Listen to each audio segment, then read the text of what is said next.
Hey there, everybody. It's good to be here. I try not to stand in front of the screen. For those who I haven't met, whether you're joining online or joining here in person, I'm Matt Lindeman. I'm the priest in charge, which is kind of like being a rector or head of a church, here at Trinity Church in Southport, Connecticut. And it's a gift to be here tonight. I always say that whenever we gather. It's a gift to be here with you, however you're joining us, whether you're watching this later, whether you're watching it now, whether you're here, or rattling pots and pans in the kitchen at the reception. Thanks for making the time tonight on a busy May evening. I have been repeating over and over again that you can't spell mayhem without May. It has been an absolutely bonkers season, and I was just talking with a colleague down the street in Westport, John Bedett, and I think we're both thinking for the church master calendars next year just to schedule like nothing in May, just like add no other commitments, because if there's anything we need in this world, it's a little bit of relief, a little space to breathe, a little space to feel some rest. And one of the reasons why I'm so glad Dave is here tonight is his gift at translating our need for such things into images and stories that you can sink your teeth into. And I must confess, I am so indebted to the work of Dave and his colleagues at Mockingbird, which is a hard thing to describe without sounding like you're in a cult. But it's a wonderful group that does podcasts and publications and conferences of gathering people together around the theme of God's unconditional love and grace, which is at the heart of the Christian story. And whether through podcasts and taste-making, insights to articles. I'm so grateful for the Mockingcast for that. My friend and classmate Sarah Condon is part of that Holy Trinity, and those conversations have been so informative in my preaching, in my ministry, in my own faith and life. There was a point in which Anna and I couldn't really talk much about church because we were both buttonholed. I was in the pulpit, Anna was in Sunday school, and kind of doing the rector and spouse thing in different corners of the church, but we had the podcast to talk about together as a way of connecting with grace and just keeping the conversation alive and going. So Dave has been in Connecticut before. Last time I saw him here was at a clergy conference years ago in Madison, Connecticut. And he was talking about his book, Seculosity, and talking about how we put so much energy into systems that don't necessarily give back what we're putting in, whether that's food, politics, where your kids go to school.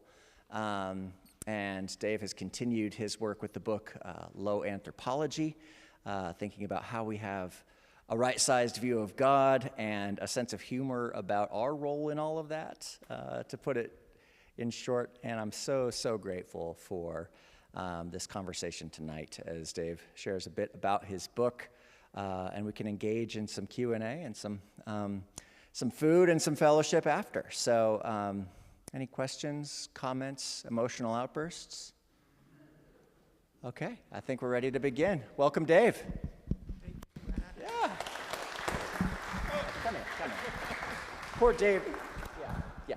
Well, you can talk about your knee if you want, but yeah. Hey everyone, thank you so much for having me. Thanks for coming out. As Matt said, I don't take it for granted that you're here on a Saturday night in May. It really, it is a crazy season. I've just driven up from Charlottesville, and I've always heard about this church, and I've heard about Matt's ministry, and so I'm also excited to be with everyone tomorrow morning if you're going to be there for that.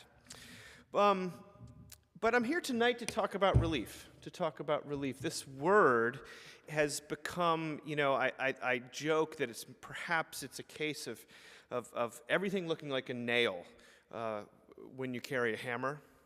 But since I've been writing this book, which came out about a month ago, I see that word everywhere. You can go to the first slide, Ethan. Disaster relief. This is Asheville, North Carolina, which is not that far from where I'm in Central Virginia. It's not that far from where I live, and I have an employee who they're still very much cleaning that up, and they needed relief from that terrible natural disaster. But closer to home, you can go to the next one, Ethan.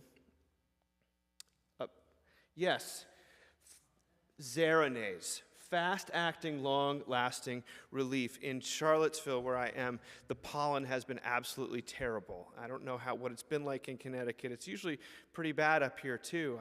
I went to high school here, so I remember it was bad. So if you have hay fever like I do, fast-acting, long-lasting relief, then you can keep grinding on your laptop outside. So there's no interruption to your ability to get things done. Let's go to the next one. I was at a dentist's office the other day with my son, and they had that poster on the left. It was a big poster of this woman, massaging her mandibles because she's got TMJ, and she needs relief from the migraines. And that's, if you're familiar with that, you know it's bad.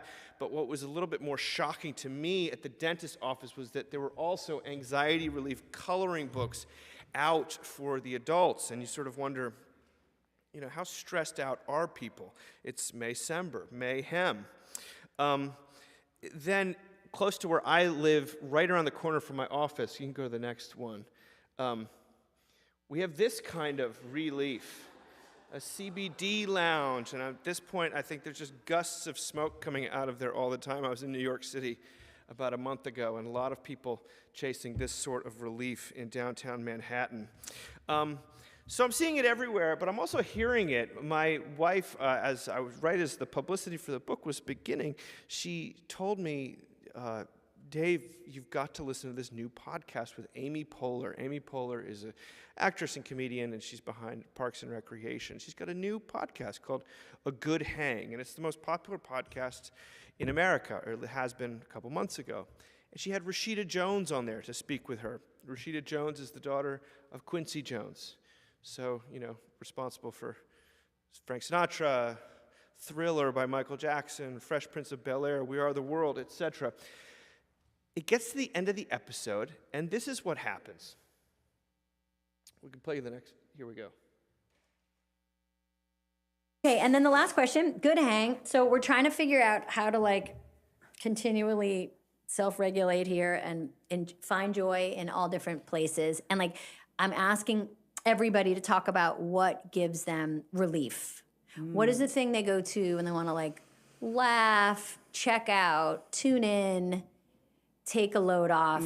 It's small or big, but I feel we learn a lot about somebody by what they laugh at. What's yours? Well, contrary to what we just talked about, which is I love good music, and I love, I love the emotionality of listening to great music. Nothing makes me laugh harder than really confident, really bad singing. like sincerely confident bad singing. It's a good answer. I think it's a very good answer. She says, what brings you relief? What makes you laugh? It's super confident, but also really bad singing. Okay, and then the last question, good hang. You go to the next one. I think it's a black one.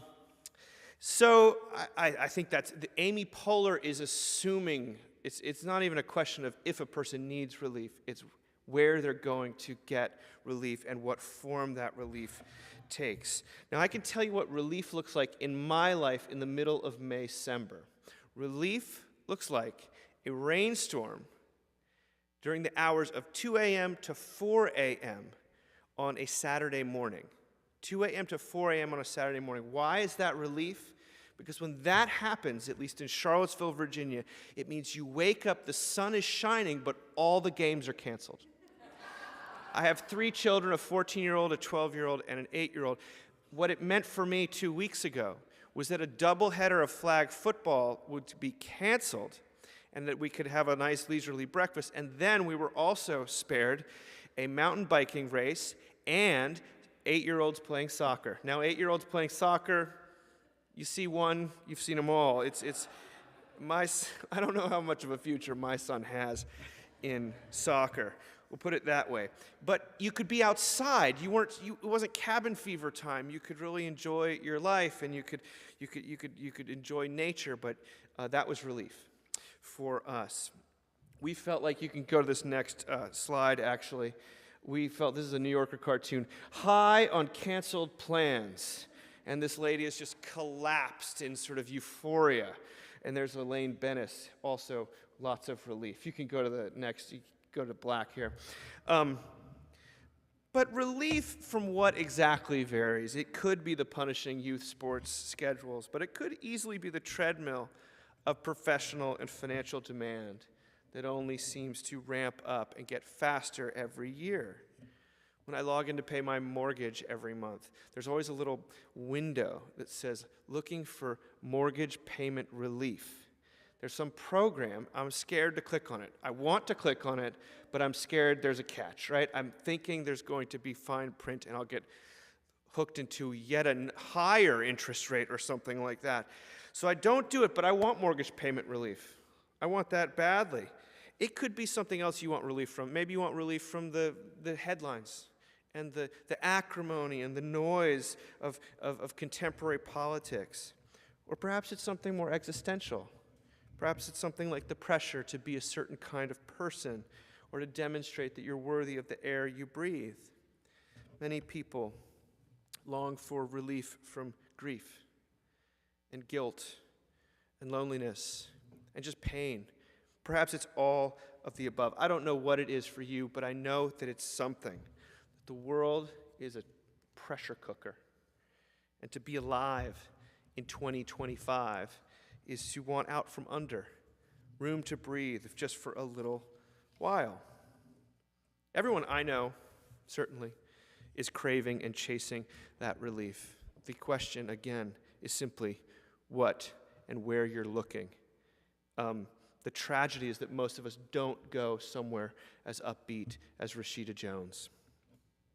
Surely people turn to God in search of relief. We're in a church, so let's talk about God. I'm told the headlines are actually, if you've been following the headlines around religious attendance, religious belief in this country, maybe you've read that things are kind of looking up a little bit. There's a softening of the ground, even in New England, toward church, toward belief. And we're seeing that in our church. I work part-time at an Episcopal church, and we've had a big influx of new people, especially after COVID. It's exciting. And yet, I still think that people are looking everywhere else for relief as well. I think sometimes the return to church is maybe relief from the purposelessness that we encounter out there, or the way in which we're disillusioned with replacement religion. Yet sadly, as we know, the God of Christianity does not always signal relief to people. The church is seen and all too often experienced as a purveyor. Not this church. Definitely not this church. I'm kidding, but of course, this is a wonderful church. Many churches are seen as purveyors of spiritual and moral burdens rather than as a safe place to unload those burdens. Time and again, we watch opportunists leverage the language of faith to consolidate power, to exert control. For many people, religion feels less like a place to seek refuge than a system to seek refuge from. So why do some of us experience Christianity as a relief and others as a burden? Well, the answer, I'm convinced, and that this book that I'm talking about seeks to demonstrate, has to do with grace. Grace. When grace is present and central, the Christian faith serves as an engine of love, hope, reconciliation. When grace is muted or absent, faith turns into a project, and then a burden, or worse, a weapon. So what is grace? Let's go to the next slide. There's a lot of different definitions for grace. Here's some I like sort of slogans. We live in an aphoristic culture these days. Let's go through them. Grace is a gift with no strings attached. incongruous, superabundant, and prior. Those are some of the categories I talk about in the book. Grace is, this is more of a psychological one that a therapist friend shared with me. Grace is non-contingent, compassionate alliance. Grace is, when I was a youth minister, I worked with high school kids, we always talked about grace as unmerited favor. I think that's a great one. I don't know if there's David Brooks wrote something in the New York Times last week about how the current generation is the most rejected generation of the last 100 years. These kids have applied not just to 5 colleges, but to 40 colleges to get into one. They apply to 400 jobs to get one. I'm not actually exaggerating, at least according to this article. And my experience of kids at UVA is that to get an internship, you have to apply to upwards of 50 or 60 rather than 10. That's a lot of rejection. So unmerited favor, that sounds great to me. Unwarranted generosity, that's another word for grace. A sacrificial love that seeks a person out at their most unlovable. I like that one as well. And finally, grace is a positive, surprising interruption to the quid pro quo that informs most of our relationships. A writer friend of mine said that her working definition of grace is surprise. I like that, but there is such a thing as a negative surprise. I would like to think that grace is usually a positive surprise. Philip Yancey wrote the wonderful book, What's So Amazing About Grace? And he has a definition, he recounts an anecdote that I love. Yancey writes, I remember once getting stuck in Los Angeles traffic and arriving 58 minutes late at the Hertz rental desk. I walked up in kind of a bad mood, put the keys down, and said, "How much do I owe?" The woman says, "Nothing. You're all clear." I said I was late, and she smiled. "Yes, but there's a 1-hour grace period." So I asked, "Oh, really? What is grace?" And she said, "I don't know. I guess it means that even though you're supposed to pay, you don't have to." That's a good start to a definition of grace. Theologically speaking, grace is the answer the Bible gives to the question of God's disposition toward troubled people like you and me. You can go to the next slide. It's the answer that is revealed and inextricably tied to the person and work of Jesus Christ. This is how Paul puts it in Romans. But God proves his love for us in that while we were still sinners, Christ died for us, not after when we got our act together, but while we were still sinners, Christ died for us. Grace is what I'm convinced is the principal thing that a person can hear or receive or participate in at church that they can't find on a mountain hike or at a good brunch, unless it's a really, really good brunch. Grace lives at the heart of the gospel, and it also exists in relief against the way the world usually works, which tends to be according to some sorts of conditional if-then law form. You get what you deserve and nothing more. I write in the intro to this book, grace is the most important, most urgent, and most radical contribution Christianity has to make to the life of the world, to your life and mine. If you conceive of institutional Christianity as a burning building, and you have time to rescue only one item before the edifice collapses, grace is what I would grab every time. There may be more to the way of Jesus than consolation, but there is never less than that. Grace is the emotional engine of the entire works, the too good to be trueness at the heart of God. Grace is the big relief at the heart of the Christian faith. What I mean is that grace spells relief from striving and proving, from condemnation and guilt, from regret and debt, from acceleration and productivity, even from death and despair. That's how bold of a claim it is. And I want to focus on that last one for a moment this evening because I don't spell it out enough in the book itself. What I mean is the word despair. I wrote a little essay when this book came out about why I wrote it. Why write a book and not remain silent? Why do anything? Why write another book about grace? Well, I related a story of speaking with a colleague recently about ministry to college students. He made a disturbing observation, but one which I instantly recognized as true. I live in Charlottesville, and I worked as a college minister there through our church for 15 years. This is what he said. He said, 15 years ago, when a young man would approach me to speak about a pastoral matter, 9 out of 10 times they wanted to talk about purity, something related to usually to their dating life. Today, when a young man asks to bend my ear about something personal, odds are he's about to disclose a mental health emergency, usually some form of suicidal ideation. I know this is heavy for a Saturday night, but this is, the stakes are high. Nearly everyone I know who's engaged in ministry would corroborate this. I don't know a single church that hasn't witnessed an uptick, a substantial uptick in funerals where the cause of death was despair-related. I mean overdose and suicide. More and more people would rather not live. Plenty of others are barely hanging on, no matter how happy-go-lucky they may appear. So this book was written in large part to address that despair, which I consider to be the most acute spiritual condition of our day. This despair, it floats freely around us. I sense it in myself, and I know of no more potent force or idea or reality when it comes to allaying true despair than the grace of God.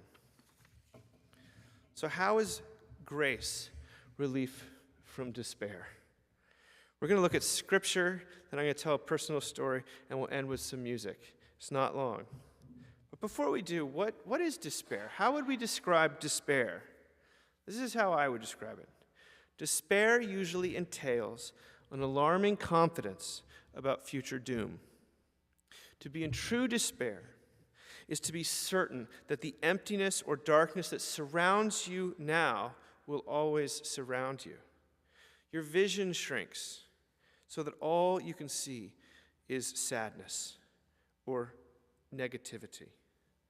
There is no hope, but not only that, there's no hope of hope.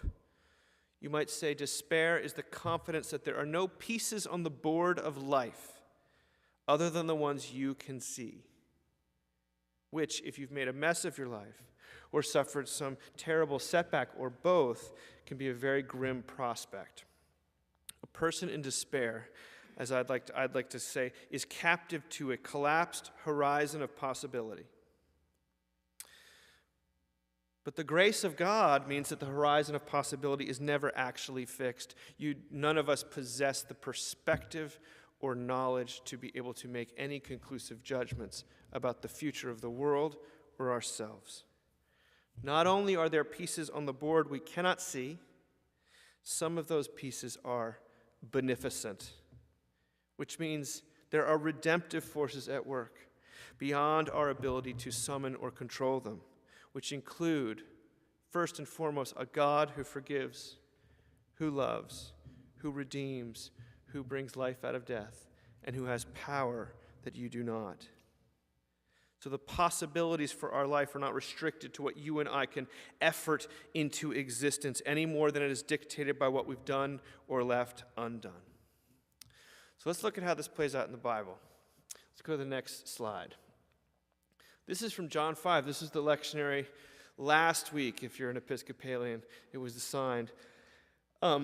This is John 5. I'm going to read it to you. Now, in Jerusalem by the sheep gate there is a pool called in Hebrew Bethesda, which has 5 porticos. In these lay many invalids, blind, lame, and paralyzed. One man was there who'd been ill for 38 years. When Jesus saw him lying there and knew that he had been there a long time, he said to him, "Do you want to be made well?" The sick man answered him, "Sir, I have no one to put me into the pool when the water is stirred up, and while I am making my way, someone else steps down ahead of me." Jesus said to him, "Stand up, take your mat, and walk." At once the man was made well, and he took up his mat and began to walk. Now that day was a Sabbath. So, according to tradition, when an angel stirred the waters at this pool where this guy was camped out, the first sick person to enter the pool would be healed. So it's where sick people congregated.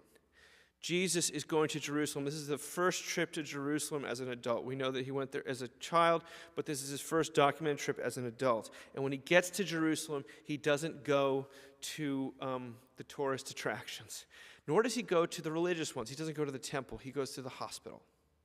This is sort of like, remember when Pope Francis came to America and went straight to the prisons? He was doing that because he was taking after Jesus. Once he gets to the hospital, he finds the person who's been there the longest, the person who's been the sickest. 38 years, that's a chronic sufferer, someone who'd be considered unhealable. 38 years, after all, was more than the life expectancy of most people at that time. We're not sure exactly what ails this man. Presumably, he has trouble moving.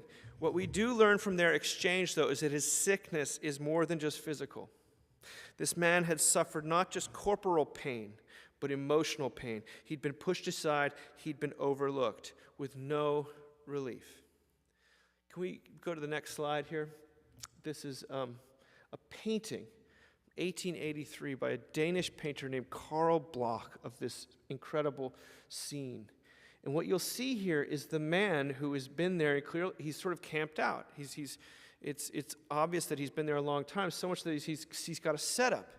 And it's in order to protect him from the sun, and probably for some privacy, he has a curtain that he's rigged to be draped over him. Keep that in mind. What does he do? Jesus asks him a question which he does not answer. He gives an excuse. He recites a script. If you pick up on notes of self-pity in his script, you're probably hearing it correctly. I'm a black belt in self-pity. I'm like one of the best, most self-pity. It's just a reflex, right? It's a very quickly I go there. And so I hear it. It takes one to know one, right? But you also hear despair in the guys. You hear real despair, the kind that we're talking about. He's given up on relief. It doesn't mean that there aren't pitiable things, by the way, that have happened to him. But when you become attached to your pain, when you become over-identified with your wounds, like this guy has, you start to block out anything that might threaten your identity as a sufferer. You remain focused on yourself. Well, the second indication of his soul sickness is that he's convinced that there's one thing and one thing only that will cure him. In other words, he's married to a very specific prescription vis-a-vis him ever getting better or experiencing relief. In this case, the solution to which he's married is something he needs to do. Get in the pool. He has the key. He knows where the keyhole is. He just can't reach it, right? That's what he holds the key, but he can't get there. Well, what we learn from the painting, from the passage, is that you and I are put off by self-pity and obstinance, but Jesus is not. He understands that sick people balk at healing, that is part of their sickness. Instead, he comes to this man in his despair, in the place of unhealability, and he peels back the curtain. He opens the horizon of possibility with gracious intent. He punctures the cocoon of despair to which many of us retreat in our pain. You'll notice, moreover, to underscore the grace here, Jesus doesn't require a proper righteous response from the guy before he'll act. He's not waiting there's no prerequisite for the healing. This is because the solution does not lie in anything this man has to do. It does not lie in some work of the law. In fact, the writer goes to great pains to say this happened on the Sabbath. What we know about the Sabbath is you're not only forbidden to work, you're forbidden to carry anything.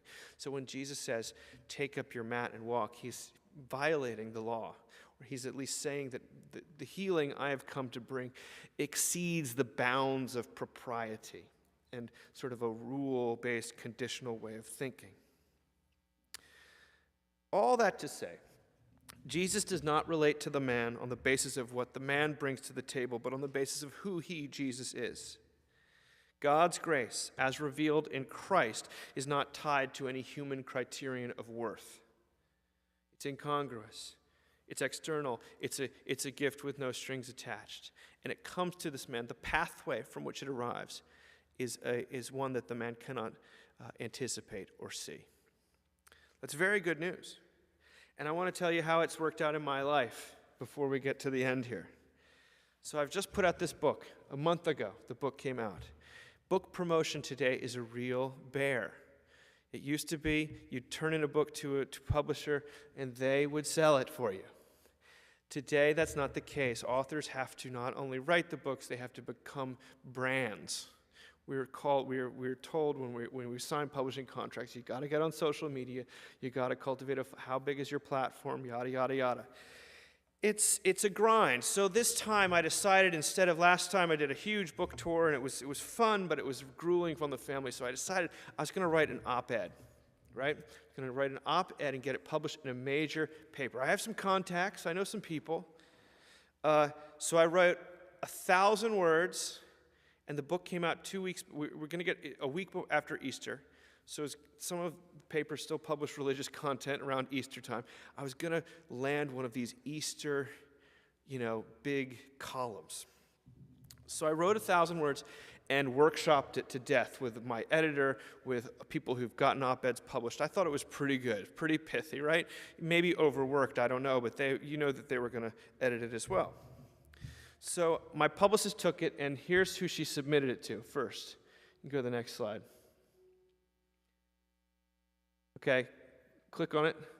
New York Times, they said, this is very well written, but no thank you. Then she submitted it to the Wall Street Journal. Okay, now keep going. The Washington Post said no. The LA Times said no. Keep going. The Chicago Tribune, yep. CNN.com said no thank you. Time Magazine almost went with it, but they ultimately refused. And then lastly, the Dispatch, which is an e-newsletter, so that kind of hurt. So here's either I had to think either people don't like my writing, or they don't like grace, or we just live. I didn't, what did I do as a black belt in self-pity? I threw myself a pity party. Woe is me. No one cares. Every time I try to get in the pool of the public discourse, someone comes along and writes about tariffs, right? You can laugh. Whatever the case, though, rejection hurts, and it hurt me. And so I thought that was the end of the story, until the day of a book signing at our church. And I'm sitting there, and I'm very cognizant that I've got all this rejection that's just come my way, and trying to summon some confidence in this book. And along comes one of our parishioners who's a freelance journalist, and she drops something in my lap. You can go to the next slide. This is the USA Today Easter edition. You can go to the next page after this, too. And in it is a 2,000-word or 1,500-word profile of my work with Mockingbird. And I'd completely forgotten this was happening. When I was submitting to places, USA Today didn't even cross my mind. Why is that? Well, when was the last time you bought a USA Today? But when I read this, I thought, oh my gosh, this is actually, I'm very nervous. I don't want to get drafted into the culture wars. And USA Today, it's not like it's not thought of as a liberal paper or a conservative paper. It's just thought of as a bad paper, right? Of course, this also has 500,000 person distribution, so people are actually reading this. It was like God was winking at me and saying, here you are pushing your boulder up the hill. Get out of the way. There are pieces on the board that you cannot see. There's forces at work that are the good and happy things that you can bring into being are not the sum total of what can be brought into being. I told my wife about it that night, and she said, Dave, you're just not a very reliable narrator of your own life. And she meant it in love, by the way. She was right. She's 100% right. That's a very minor way in which the Big Relief addresses despair. For a major way to close with, I want to go to this guy. Let's go to the next slide. Anyone know who that is? Brian Wilson of the Beach Boys. This is the music that made America. This is that built Capitol Records. This is Brian Wilson in 1976, wearing essentially like a muumuu on stage, or it's like a Egyptian robe of some kind while playing the bass in 1976. This was during they thought Brian Wilson, if you know about Brian Wilson, he wrote the sort of American songbook of the 60s, and then he had a nervous breakdown in 1967. He retreated to bed for the next 15 years, and he was making music occasionally.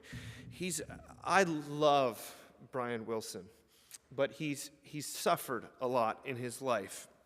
And so I close the book by talking about the exact moment that grace took a hold of my heart. Now, right now, it happened in Wallingford, Connecticut, at the public library there. Anyone know Wallingford, Connecticut? I went to high school up there. It's about 30 minutes from here. It's right off the Merritt. It's not really off 95. In my sophomore year of high school, a box set came out of the Beach Boys that had a bunch of unreleased material on it that no one had heard that had been dated from like 1967 to 1995. And it blew my mind. I took it out from the library and it changed my life. And so I tried to I wanted to suck up everything I could about the Beach Boys. So it just so happened that the summer after I checked this box set out from the library, news broke that Brian Wilson was emerging from his long hibernation. The 1980s, just like the 1970s, had not been kind to this man. This was pre-internet, though, and so all that we had as fans to go on were rumors that a domineering therapist had taken control of Brian Wilson, body, mind, and bank account. It was ugly and it was alarming, but it was also reportedly in the past. The legendary composer was ready to re-engage and had reportedly been coaxed back into the studio to record new versions of his old songs. The sessions were filmed in black and white and released as a documentary called I Just Wasn't Made for These Times.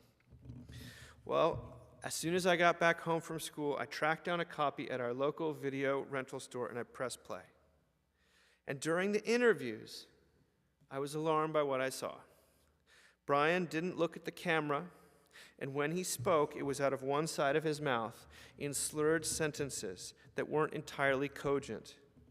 He seemed profoundly uncomfortable. It was a shock to see how much life had ravaged him.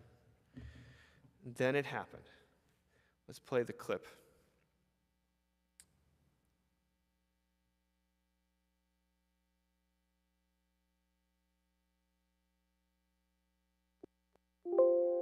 Oh. It's the last black slide you have to press play on. After that one? No. Go down. There's not one more after that? Oh no. Oh no. Is it the one before it? No. Oh no. Somehow it has gotten. All right, I'll just describe it to you, okay? It's a radical thing. Brian is being interviewed and he's not looking at the camera and he's going around, he's looking like this, and he's saying, in the 80s, I had this therapist and he was so mean to me. And one day, I just said, my heart hurts so much, my soul aches so bad. So I just went to the keyboard and I started playing this song. Love and mercy is what you need tonight. Love and mercy is what you need tonight. And it goes on to say, I was sitting in a crummy movie with my hand on my chin. All the violence that occurs, it seems we just can't win. All the loneliness in this world, it's just not fair. Love and mercy is what you need tonight. And Brian starts singing this song in the middle of this. And like a Rashida Jones sort of situation, most of his range had left him because of the drugs he'd taken. And so he couldn't sing that well. but the song was still so beautiful. It was full of both pathos and hope, and it started flowing out of the mouth of a profoundly damaged vessel. It wasn't just the melody that got me, though the melody is really beautiful. The words suggested that the answer to suffering, both Brian's and the world's, was clear. It wasn't vengeance, or punishment, or consequence, or judgment, but that otherworldly combination of love and mercy known as grace. Other singers might say the same words, but to hear that message from someone who had suffered so much and was suffering still, I couldn't help in that moment believing it. I felt like I was glimpsing an underlayer of reality. Here, Brian's gift was so superabundant yet jarringly out of proportion with his own givens in life. What was coming through him wasn't the result of training or background or effort.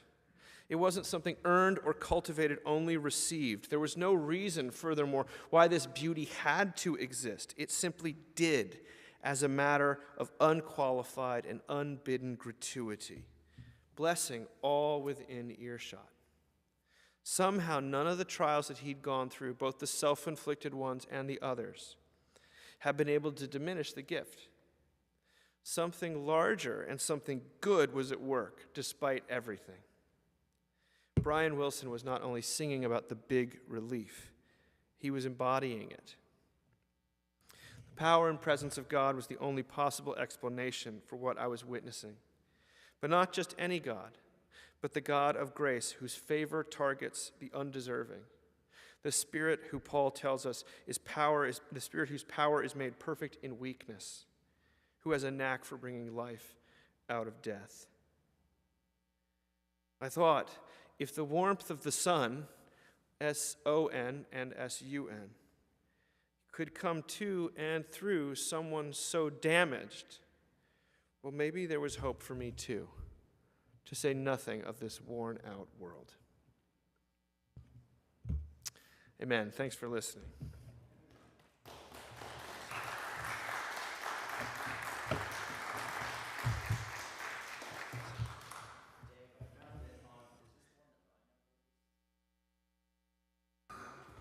You can play it. That's different, but you can play it. All right, I can try to throw it on the screen.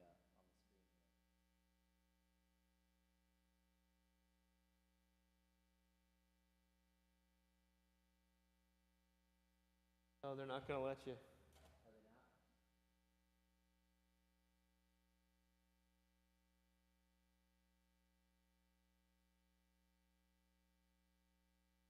So close. We'll get it for the forum tomorrow. Yeah, we can get it for the forum tomorrow. Oh, man. Anyone want to say anything? Thoughts, comments, questions? Yes.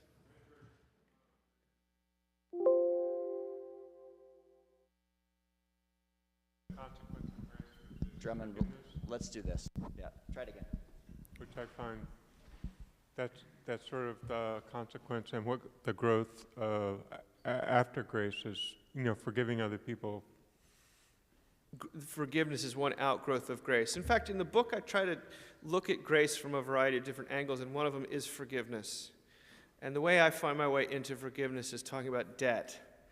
Because oftentimes when we think of forgiveness, we think of transgression and how people have hurt us. But, if you know the early translation of the Lord's Prayer, it's forgive us our debts as we forgive our debtors. It's not the Episcopal version, but that's the biblical version. I love transgressions. But I think forgiveness has become a sort of touchy subject today. Because people think, don't rush to forgiveness, don't force forgiveness on people. But if you've ever been saddled with a debt that you can't pay, it's great. The prospect of forgiveness sounds amazing. It only doesn't sound good if it's someone else who's getting the debt forgiven. Of course, there's such a thing as a debt to society or a relational debt, and that's where we get into the more sticky aspects of it. But I believe that forgiveness is at the heart of love, which means it's at the heart of God. And to denigrate forgiveness in any way is to get away from grace. So I love that that's where your mind went. So other hands. Oh, Oh, there we go. gonna watch it? Let's do it. Yeah.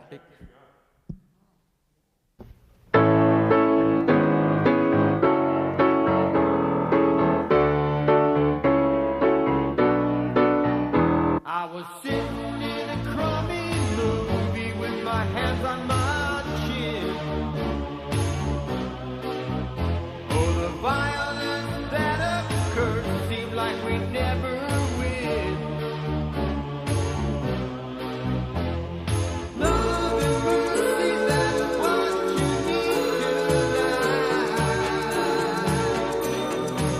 So, love and mercy to you and your friends tonight. I was lying in my room and the news came on TV. A lot of people out there hurting and it really scares me. Love and mercy, that's what you need tonight. So, love and mercy to you and your friends tonight. I was standing in a bar and watching all the people there. Oh, the loneliness in this world, well, it's just not fair.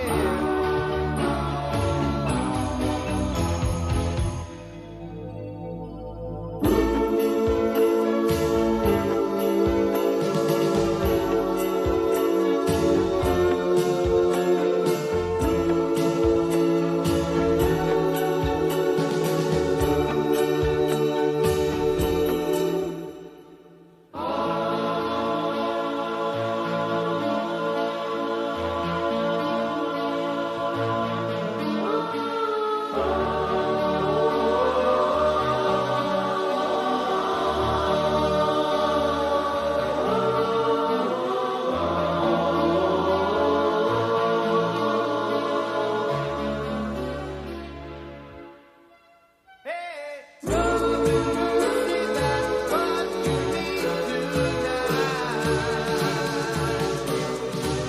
So, love and mercy to you and your friends tonight. It's actually sort of a slightly different video than the one I had, but it's still, you get the idea.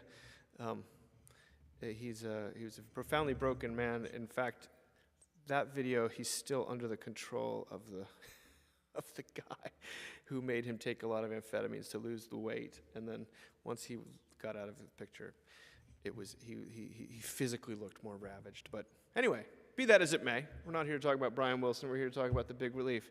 Any other thoughts? Yes. All right, Harry, hold on. Gotta get my steps in. Thank you. Thank you. I'm overwhelmed by what you said about a generation that has experienced so much rejection. It's absolutely overwhelming. With that said, and this is a very broad question, and I need to give a lot of thought, but just off the top of your head, it may be a too broad a question. What is the role of the church? What is the role of educators in addressing that profound need that's going to really impact the growth and development, not only of the country, but of this group of people that clearly are suffering, and maybe not even aware of how much they are suffering because of the lack of connection with each other, because of all of these gadgets we have. So it interferes with, with growth, with healthy growth. So it's a broad question, but any reactions you have, I just need to think about it more, and you might be a catalyst for my additional thought and for some other here. Thank you. Oh, thank you. Well, in the same article that I referenced, they talked to some psychologists about the long-term effects of this much rejection. And of course, it's not good. It creates people who are more brittle, more likely to distrust institutions. We have people, we talk about how much younger people don't trust institutions in the way that they once did. That's because they've received so many no's from institutions in a lot of ways. I think the role of the church is to do, the St. Paul in Corinthians, who says, as surely as, God has spoken, we have not said, I'm paraphrasing, yes, and our message to you has not been yes and no, but in Christ all of God's promises are yes. I think that there is if church becomes another place to receive rejection or to perform or to feel like you have to put on your best face, that's a lost cause. But if the church is the place where you come to lay your burdens down, the one safe place or the reliable place where you can hear that you're loved, before you perform or produce or your resume is considered, I think that's a very worthy and countercultural task. The fact that it also includes flesh and blood being together, cross-generational, political lines, all these things, I think that the church becomes there's a premium to that. And there's a narrative out there that the sort of younger generation is entitled. And I think that's probably been every generation's narrative about the one that comes after them. They've got it easy in some way. That's just not true. They've had it very, very hard. And I think if we can approach our neighbors with compassion, knowing that they've probably heard a whole lot more no's.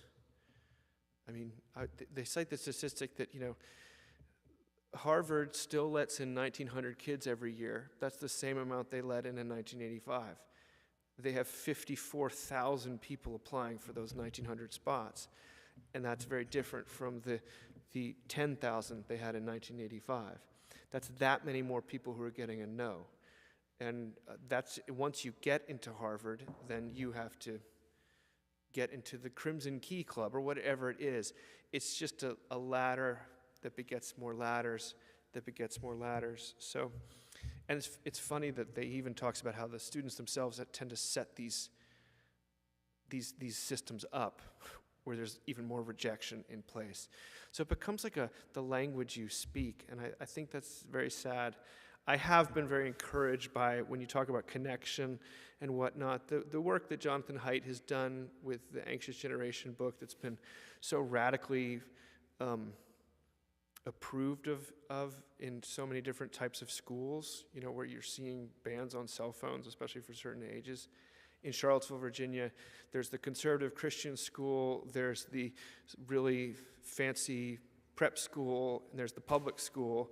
They've all come together around this book to say, this isn't doing good things for our kids. So there's a sea change there too. But when it comes to grace is the surprising yes. It's when you expect a no. And I think churches if you have one opportunity to reach people, it can't be, the day you talk about how to spend your money or how to vote or something like that. You need to be knowing that people are thirsty for relief. And this is your opportunity to use the pulpit to bring the message of grace to bear. It's my take. Let's, oh yeah, go ahead. Who had a question? Yeah.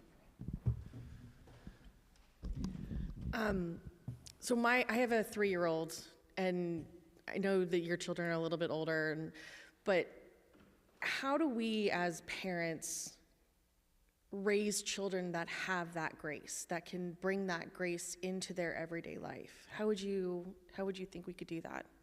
I'm gonna cry. Oh gosh, we pray for our children. We bring them to church even when it's not gonna develop any marketable skills. We cultivate places where they are loved outside of their ability to contribute. And as parents, though, it always is, what the parent is doing is always filters down, whether we want it to or not. And so we take it seriously for ourselves. And, do I truly believe that the central message at the heart of the universe is that God is not only real, but God is gracious. Like, that's something to wrestle with. It's not an easy thing to believe all the time. But that's why Martin Luther once said, when people were upset with him for preaching about God's grace every single week, he always said, well, as soon as you start looking like a people that believe it, I'll stop preaching it. You come in here every week totally heavy laden with all of the no's and all of the striving and earning. So if once every 7 days there can be a place where you hear pardon, absolution, belonging, and love and forgiveness, then that's worth doing. That's a very abstract idea, but I think it's sort of love your children well, but take it seriously for yourself as well. I wanted to piggyback on a couple of things that Davis said, maybe not in this room, but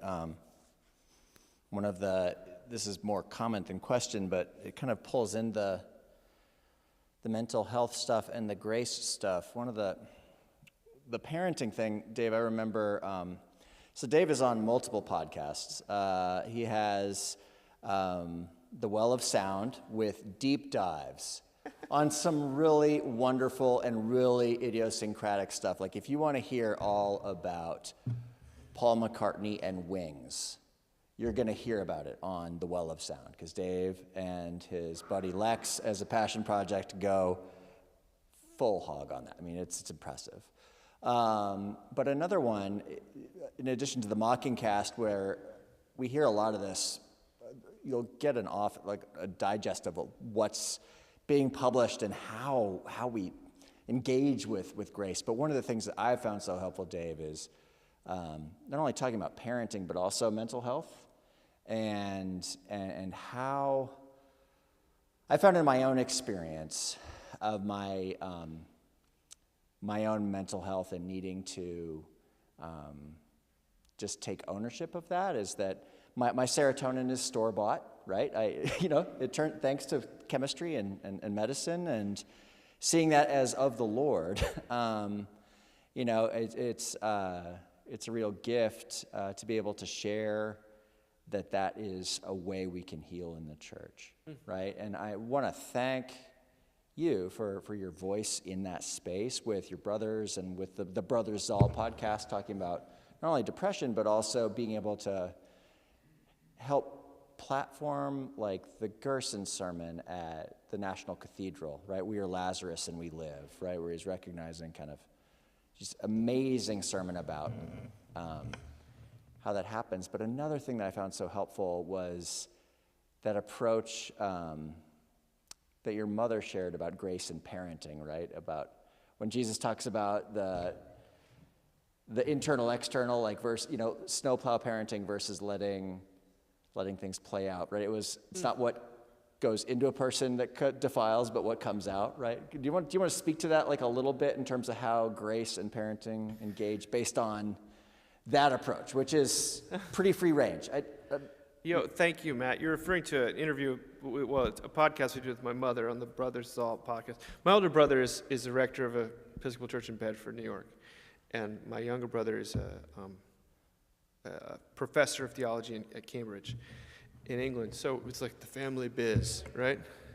So we get together and we record this podcast. So we invited my mom on to ask, like, how does it work with kids? Because something you guys did seemed to didn't backfire. And there's no formula, of course. But what she said is that because she believed that the real difficulties with people are internal difficulties, not external obstacles. She wasn't focused on constantly limiting what we were exposed to. She wanted to walk with us as we negotiated life, to be there, to help us deal with what was going on inside, rather than point fingers at it's boys playing with toy guns or something like that, or that's the problem, or video games or something like that. It was much more, how do we keep the dialogue open enough to be able to talk when such and such happens, when the storms come. So instead of being a snowplow parent where you're trying to clear the way for your kid, it was, I don't even know, don't forget even what the title is, but you just sort of, you walk alongside your child into You don't prevent them from experiencing pain, but you pray that they would experience their nervous breakdown early and with as little damage as possible, so that they could develop a authentic relationship with God. And she knew that because we were raised in the church, that if we started to associate God with discipline and fear, she was more concerned about that than she was about us playing with toy guns. So she did everything she could to safeguard us having a gracious understanding of God. And that was, at times, it looked like we were being a little more permissive or something like that. But ultimately, I think it worked.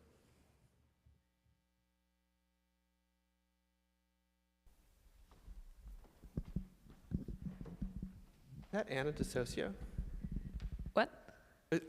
What's Anna? No, Okay, I got Phoebe. Okay, I thought I recognized you. Okay. that's okay. Hi, Phoebe. I'm Phoebe. I'm an associate priest at St. Barnabas in Greenwich, and I also went to Choate. We met the other day. Yeah, Yeah. Okay, great. If that's how I recognize you. Yeah, sure. You've heard that talk, right? I have. Yeah, Okay. but I was able to think about other things during this time, so it was great to hear it again.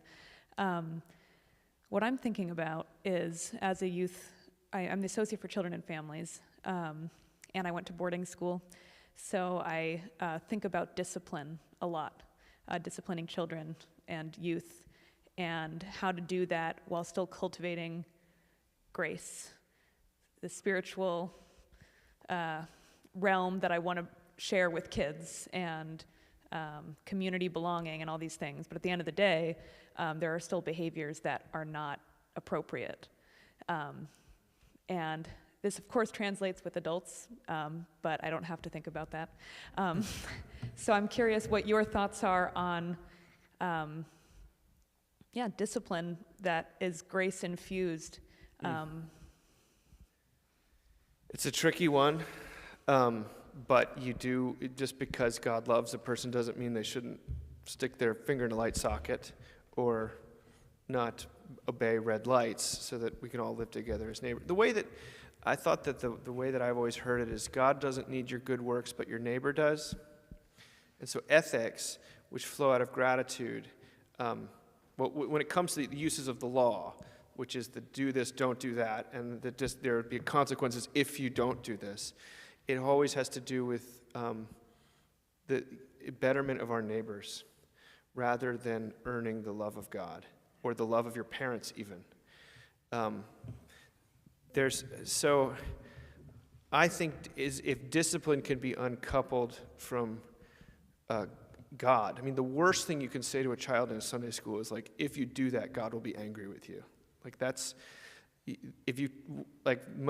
I went to Georgetown for college and with a lot of former Catholics, and all of them would say that they were given some version of that message.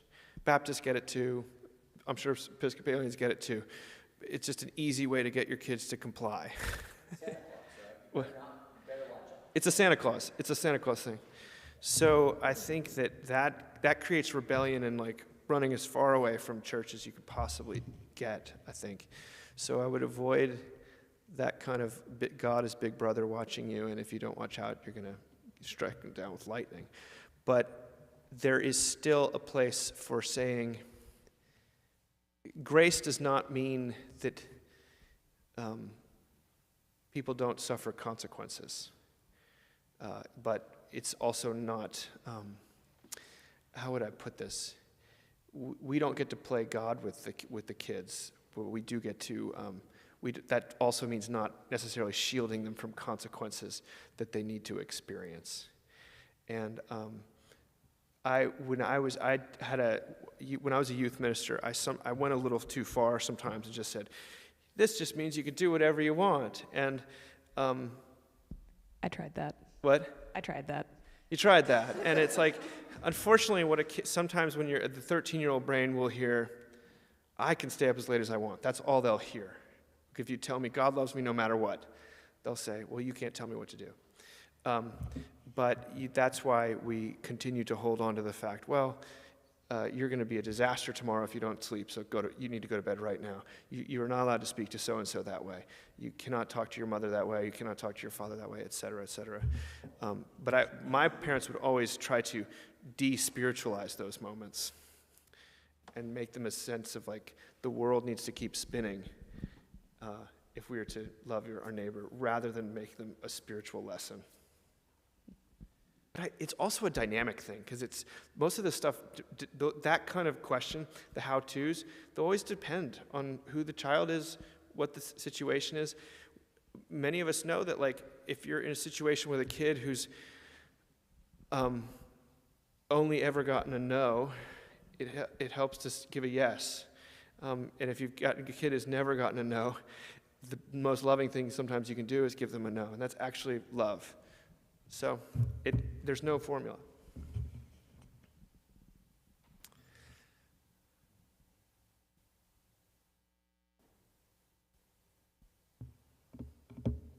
Yeah?